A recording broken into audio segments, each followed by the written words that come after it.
So that why are steel stocks coming back? I mean, the logic is that if crude and oil prices and just about every major commodity has plunged, then globally, forget about the ban on exports, steel prices will also plummet. Definitely, Nikunj, I would agree with you. I don't see why the commodity prices should continue to rise given the fear of recession in US, given the fresh restrictions that we are seeing in China, which could again dampen demand. There was a news that government is likely to rethink on the export taxes, which could bring some relief for the domestic players. And given the sharp fall, I think some short-term momentum could be there. But I would clearly not see a kind of long-term growth potential in metals or commodities right now, given until there is a clarity on how the global economic growth would turn, given that the peak hike by US Fed is still to be done with. The take coming in as far as the metal space is concerned. IT continues to be on our radar as well after HCL Tech disappointed with its margin performance. All eyes will be on Mindtree this time around. The company has managed to deliver a 5% kind of constant currency growth for the last 5 quarters. The key question is whether this would be sustainable this quarter or not, because there is this integration cost and the impending merger with LTI which is there, and that could be impacting the margins, as well as the fact that the management had guided that EBITDA margins are likely to stay above 20% is something that the street is watchful of. The stock has already come off 40% this year. It's now trading at 25 times forward earnings versus 50 times that it traded at the start of the year. But overall, the expectations still continue to be quite high for that counter. Rajesh, if I can come to you for a chart check on that counter, Mindtree. So overall, the structure is in the weak zone. If we look at the overall setup for the Mindtree, stock is now trading below all its long-term moving averages. And since last few trading sessions, we are seeing that whatever pullback action is coming to the stock is meeting to the supply pressure on the higher side. So overall setup is weak until stock not manages to cross about 3,000 level. It will remain under supply zone. And if it breaks below 2780 level, which is the immediate support area in last 10-15 trading session, if it breaks below 2780 level, then it may continue further. It's a down move, and then we can see further lower level towards 2600, even 2550 level. So overall, there is no as such recovery trades are coming in the IT space. Whatever recovery we have witnessed in previous sessions, again the supply is there. So overall setup for IT is under pressure, and the Mindtree is also looking weak, and we feel that if it's break below 2780 level, then possibly it may go down further toward 2600, 2550 level. All right, Siddharth, we're going to let you go on that note. Thanks much for joining in and giving us that outlook. Meantime, let's listen in to Chakri Lokpriya. He spoke to ET Now, listed out some of his top picks. He likes stocks within the banking space. Find out which ones. PSU backed, SBI still continues to look very good. The valuations are very attractive, and its mix of book for an SBI between corporate and retail is kind of mirrors what an ICICI is. And in this environment where the lower end of the consumer is kind of weaker than the higher end of the consumer, and therefore credit loan growths are expected to be probably lower than expected as a result. In that environment, more the corporate facing banks are likely to do better. So SBI and some of the beaten down public sector banks like Canara Bank are looking good. And ICICI has a healthy mix between both corporate, retail businesses, and therefore it's positioned well.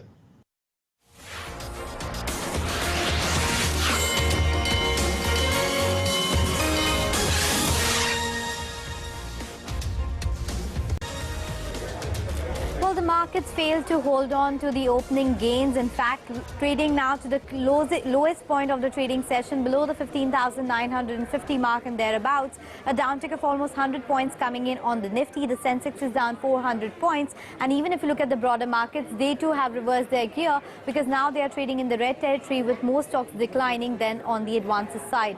In terms of the stock-specific action and the sectoral bets, it is FMCG and pharma which is actually bucking the trend and holding up in the green. So stocks like Divi's Labs, Cipla, Asian Paints, HUL, these are your top gainers on the Nifty. And on the flip side, it's banking names and energy names which are coming under pressure. Case in point being IndusInd Bank as well as HDFC Bank. These two heavyweights are putting quite a bit of pressure on the downside. And to add to that, Reliance is down almost 2%, and that does not augur well for the bulls at all. In fact, if you look at the bank Nifty itself, that one is off 500 points from the highest point of the trading session, and a whole host of private banks as well as public banks are coming under pressure. From the broader markets, the key stocks that we are watching out for, well, as far as the gaining side is concerned, we are watching out for what's happening with KC International. That one is higher by 10%, very heavy volumes coming in on that counter. In fact, this is one counter that Kunal had pointed out to us in the morning itself. So that stock is definitely bucking the trend, up around 10%. We're also watching out for some of the chemical names, the likes of Anupam Rasayan as well as BASF. Both of these stocks are trading up in the green. And to add to that, Aurobindo Pharma is up around 4%, Suven Pharma is up around 4%, and Laurus Labs is also seeing quite a bit of gain. On the flip side, however, Adani group of stocks are coming under pressure. Yesterday, they were up anywhere between 5 to 20%. Today, they are reversing that gain. So Adani Green, Adani Transmission, Adani Power, they're all down anywhere between 5 to 10%. In fact, let's go across to Pankaj now to understand what the sentiment is like in the dealing room. Pankaj, that buy on dip sentiment that we were talking about earlier in the week seems to have, ebbed away, because today there's quite a bit of selling pressure, which is quite visible. Absolutely. Selling pressure with decent amount of volumes is what, one can see in the market. You were talking about Adani group of stocks. I wanted to specifically talk about Adani Green, and that's a stock which is down 9%. A lot of HNI positions getting unwind today, and that's the stock that is in focus, down about 10-odd%. A lot of IT names is what people are trying to make some amount of comeback or some amount of, largely some amount of value buying. So, when we just talk about IT names, so the likes of Infosys, Tech Mahindra, some of the other large and the mid-cap names are something which people are really, trying to lap upon, saying that enough is enough in terms of, largely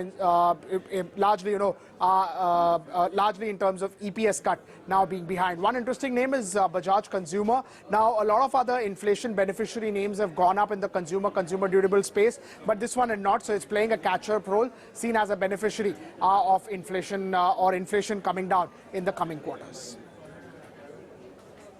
Holland as well. Thanks very much, Pankaj, for joining in with that. Andrew Holland as well joining in on the show. Hi there, Andrew. The big screaming headline yesterday was crude oil prices coming down, but look at what the markets are up to today. No cartwheels, no celebrations, and we're now sub 16K, or just about hovering around that mark. Why do you think that is? I think it's for a number of reasons. I still think that the market's grappling with, what it means in terms of the Fed rate hikes and the tightening reduction in the balance sheet, and whether that has any unintended consequences. The second point is that, the earnings downgrades, which people have been expecting globally, have really yet to kick in.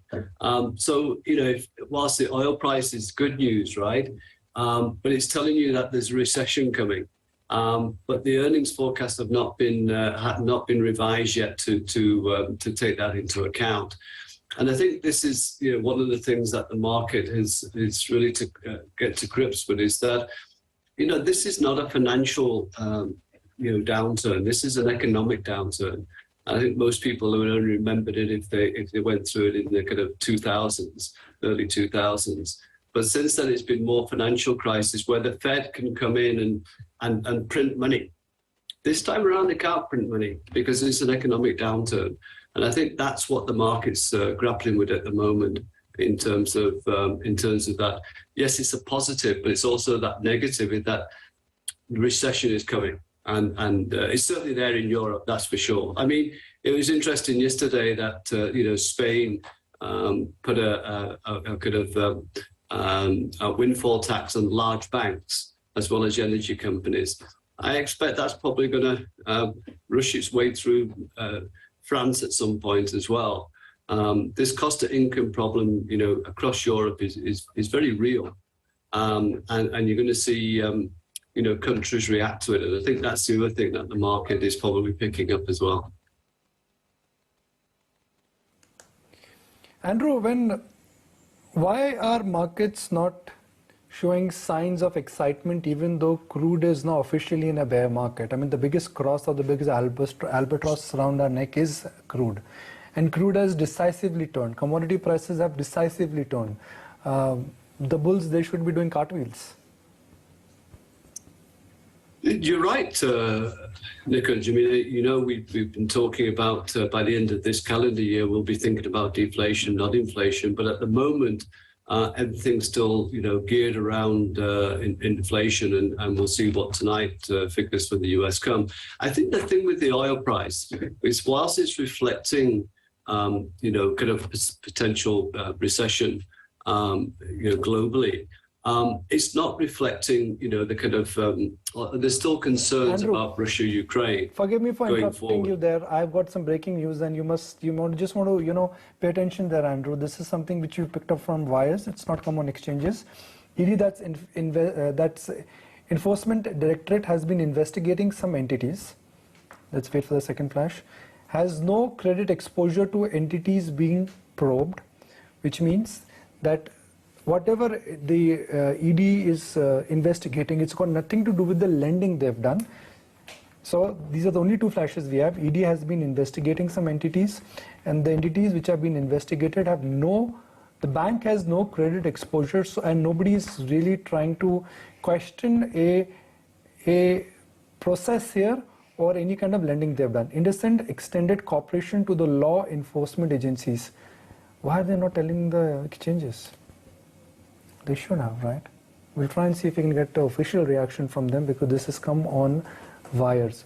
But the official news is that there is an enforcement investigation which currently is on.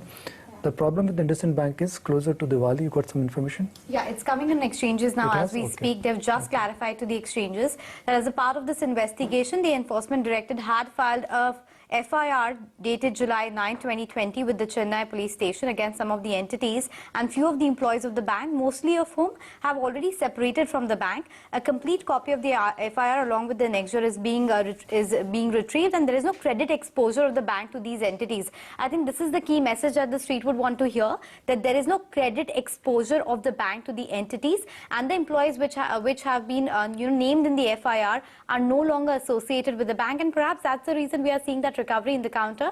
This has been something which is in the works for a while. We have seen that entire Deloitte report also coming to the fore as well. But now this clarification is coming, Nikunj, that there is no credit exposure, and at least the employees who have been named have already been separated from the bank. The same news came about Tata Power and Power Grid. That yes. Look, there were some errand officials, but they were nothing to do with Tata Power. Now, an ex-employee has done something which is dubious. That does not mean that the blame of that individual really rests with IndusInd Bank. One. Second, there is no credit exposure. Now, why are markets suddenly were in this panic mode? Because this buzz in today's digital world started floating around. One. Second, they've suffered in the past because of that one whistleblower complaint. I think it happened closer to the Diwali. It broke the back of the stock, and the stock came tumbling down. And it took them a while to recover. And they've had challenges in what they had guided a couple of years ago versus where they are in terms of the IL&FS and how they handle that entire IL&FS crisis issue. So yes, IndusInd Bank used to trade almost at a premium to HDFC Bank. Now it's nowhere close to it. Yes, HDFC Bank premium has also come down, but IndusInd Bank in a sense has been an underperforming stock. Rajesh Palviya, let me get a stock check from you. The stock has recovered from the day's low. Is there a trade for is there a trade for our viewers now? So Nikunj, stock has taken the support from its important support area of almost 800 level, and recovery is visible in the stock since last 10-15 minutes. So the kind of recovery from the day's lows is suggesting that now stock may move further higher towards 840, which is the next hurdle for the stock. Though setup for the IndusInd is in a weak zone, stock is trading below its important long-term moving averages. So whatever recovery is coming, that is again will get some supply around 840, 850 zone. So if anybody has bought at the lower level, should book some profits around 850 level, or trail the stop loss now to 805. Andrew, do you track IndusInd Bank? Do you own this one? No, I don't. I mean, we track it as obviously part of the banking sector, but not not what we're doing anything with. In fact, the banking sector is something which we're still, kind of lukewarm about at the moment. Andrew, is it a good time to be a contra buyer in IT? The collateral damage has been done. These stocks are cheap. Rupee is a huge tailwind, and I think rupee will remain a tailwind. The business has not slowed down, and margins are still intact. So I don't know why markets are so worried about. I mean, everybody's writing an obituary. The same folks, IT stocks were almost enjoying like a carnival feeling last year, same time, and now it is almost like a mortuary there. So can I answer that question a bit in a different way, Nikunj, if that's possible? In that, see, do I think markets will be higher in the next 6 months? The answer is yes. Do I think that there could be some headwinds which bring markets down in the next few months? The answer is yes, because of unintended consequences of tightening and earnings downgrades globally. So that's the short term kind of thinking. But by October, I think the Fed will go on pause. I think they'll stop increasing interest rates because the damage that's being done to the global economy will be there to be seen. I think in the next 2 to 3 months, we could see some moves towards, peace talks between Ukraine and Russia. The big change in the UK in terms of who's going to be the next prime minister is really important because Boris Johnson was a big advocate in terms of supporting Ukraine. I'm not sure the next prime minister is going to be that way. And therefore, you could see that the whole of Europe, including the UK, will look towards some kind of peace moves with Ukraine and Russia, which will bring the oil price down, which is why the deflation trade will work towards the end of the year. And by the end of the year, you'll probably start to see the dollar fall. All of that is good for risk assets. It's good for India. Do I want to play this through IT? I might do it in the very short term because it's a safety valve for me. But if I'm going to play deflation trade, I'm going to be looking at, I'm going to be looking at autos. I'm going to be looking at the banking sector, and those are the two sectors I really want to get involved in. So I talked in the past about cash is king and keep as much cash as possible. I think as markets fall, it'll probably be the time to get more constructive and start putting money to work. That's the view coming in. In the meantime, just checking in on what the market is up to, because if anything, it's a small cap end of the market that's marginally holding out as compared to what the frontliners are up to, with a lot of those large cap stocks like the HDFC Twins, Reliance Industries, Bajaj Finserv taking a back seat. You are seeing the overall market when it comes to the Nifty under a bit of pressure. Just take a look as to what's standing out on the Nifty 500 then, and you've got names in the form of KC International. That stock has bounced up a solid 9.7%. Bajaj Consumer active in trade. Aurobindo Pharma, Quess, IDBI Bank as well is a buzz, and something like BASF India. But let's get those BTST trades going as well. And Kunal, I just flagged off KC International, and there you have it. That's your pick. So yes, Avan, I would probably want to repeat the stock from what I gave on the chart busters. I think it's a strong breakout. Now the volumes for KEC is at a multi-year. I mean, it's at an all-time high on the cash side. So that's a strong indication that there's been a strong force of buying which is happening to the stock today. So would suggest a buy on KEC International again. BTST traders could look out for 466 as an immediate target. Stop loss at 440. And the second would be a buy on Crompton. Even this stock has been doing surprisingly quite well for itself over the last 1 month, recovered more than 20% from its recent swing lows, crossed the 50-day moving average, crossed the swing breakouts as well. So would suggest that as a buy, targets of 387, stop loss 370. Rajesh, what about you? What are your BTST ideas? So first stock is PI Industry. If you look at the setup, stock now managed to give breakout of all its important moving average, the kind of open interest addition we have witnessed in the today's session. We feel that now stock may approach to its previous swing high level, which is at around 3,000 level. So we are expecting a target of 3,000 for PI Industry. Keep stop loss of 2885. Another stock is Granules. Stock is now trading about 200-day moving average. The kind of recovery we have seen since last 3-4 weeks from the lower level, clearly suggesting that now stock can move further higher towards 315 to 320 level in the near term. So one can buy granules also with a stop loss of 292. Third stock is again the same, Crompton. The stock is now witnessing, it's a fifth consecutive week where we are seeing on the weekly basis its stock is forming higher high formation, which clearly shows that strength is coming back in the stock. And the daily setup is also suggesting that now stock can show further more upside towards 398. So one can buy with stop loss of 370 for Crompton also. PI Industries and Crompton Consumer coming in as a consensus buy between Kunal as well as Rajesh. Andrew, you have been positive around the real estate cycle, but what about the entire cement pack? Because come tomorrow, ACC will be in focus on account of its earnings. The street is expecting there is going to be a revenue growth of 10-12%. But the biggest question mark is really on the margin front. Now with coal prices and other raw materials coming down, do you think that maybe the worst is behind for the cement sector?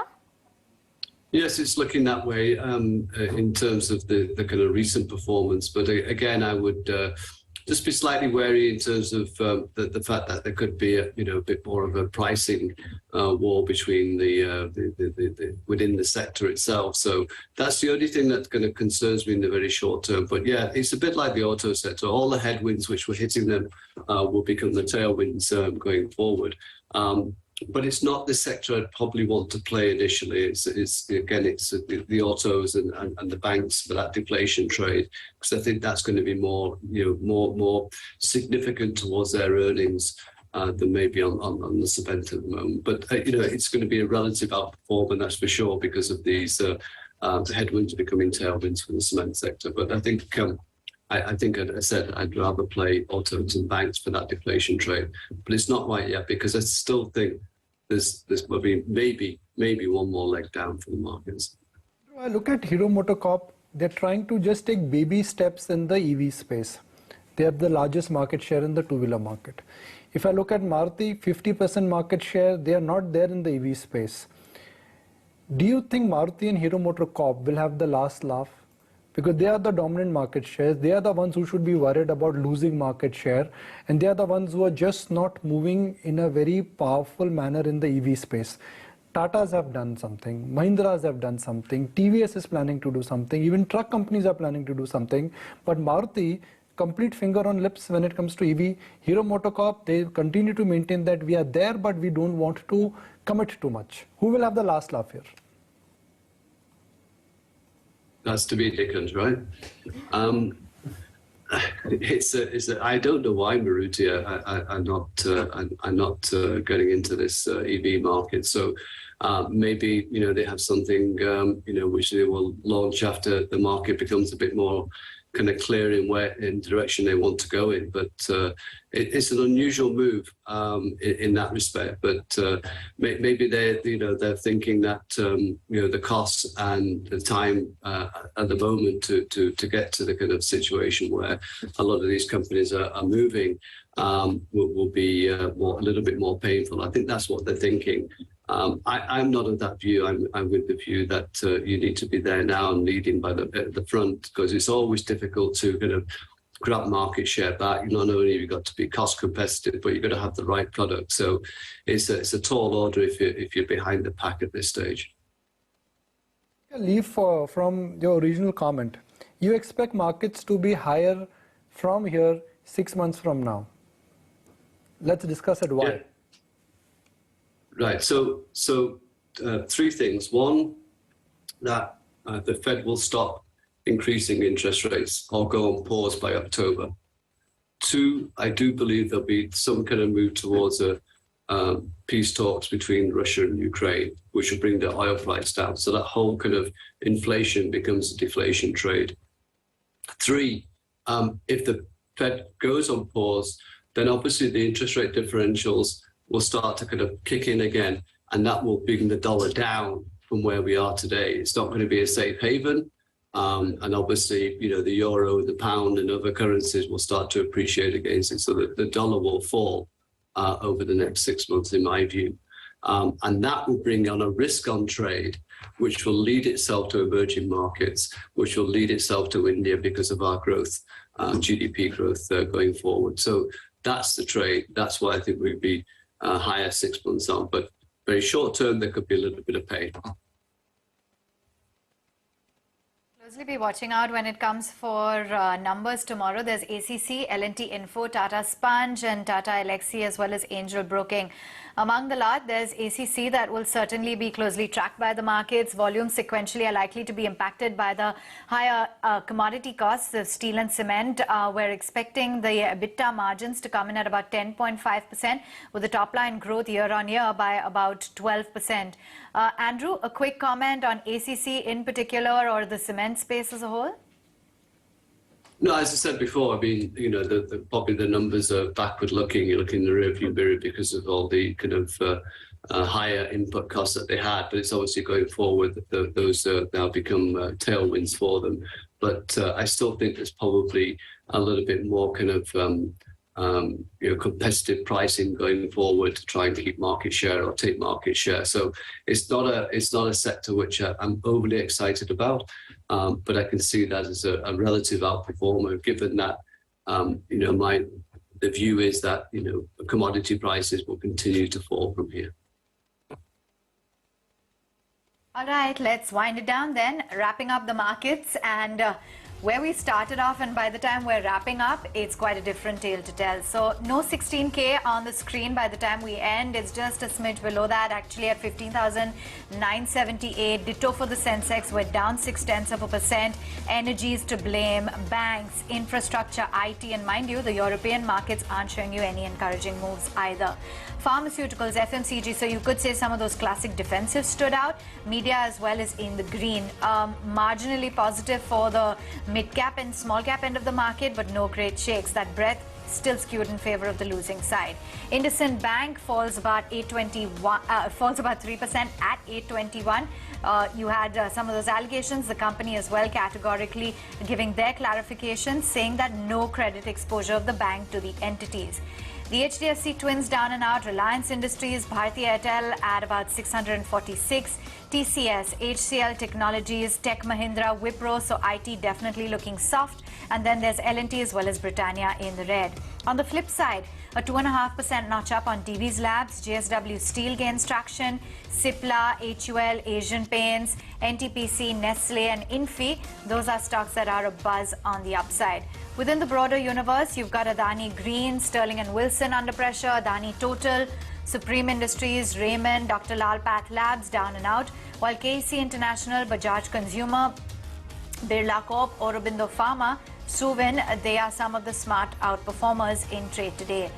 In terms of the select newsmakers, of course, you had HCL Technologies. The management is bullish on demand, confident about their margin guidance. Mindtree awaiting the quarterly numbers. The FMCG stocks in the spotlight on account of palm oil prices as well coming in lower. MGL raising CNG prices, so that stock too has been in the spotlight. And you've got some of those crude-related stocks like ONGC, Oil India, reacting to the fall in crude oil prices, and Delta Corp, which came out with its quarterly numbers. Tomorrow, as I said, we'll be watching out for earnings coming in from ACC, Tata Sponge, L&T Info. All right, with that then, we're completely timed out on this leg of closing trades. From everyone that put the show together, thanks so much for watching.